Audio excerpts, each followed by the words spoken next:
When your Mazda displays an SCBS Inspection Required warning, it's indicating a malfunction in the Smart City Brake Support System.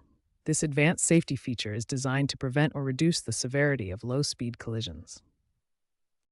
SCBS uses advanced sensors to detect obstacles ahead and automatically applies the brakes when a collision is imminent.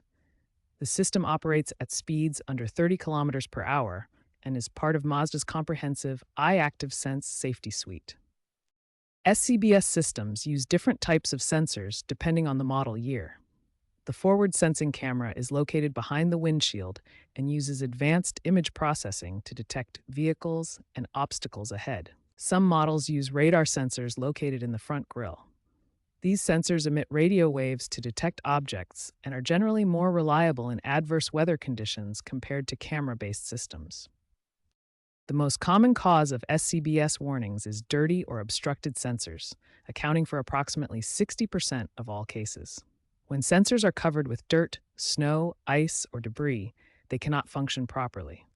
Other causes include sensor misalignment, often occurring after minor accidents, hardware failures requiring complete replacement, extreme weather conditions affecting sensor performance, electrical issues like low battery voltage, and software problems including outdated firmware.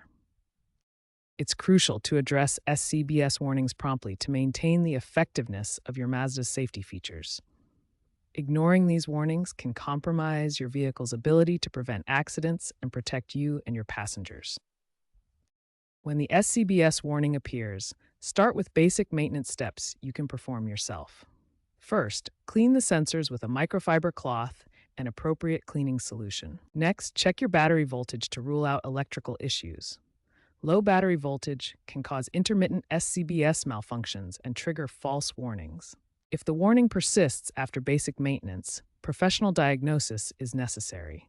A qualified technician will perform several diagnostic procedures to identify the root cause. Repairs may involve sensor recalibration, costing $200 to $400, sensor replacement ranging from $800 to $1,500 per sensor, or software updates. Mazda has issued technical service bulletins to address SCBS issues. TSB 05-002/23 covers updated calibration procedures, while TSB 11-004/24 provides software updates for improved sensor sensitivity. Regular maintenance and professional attention ensure the SCBS system functions correctly. The system uses multiple sensors with specific coverage areas that must remain clean and properly calibrated for optimal safety performance.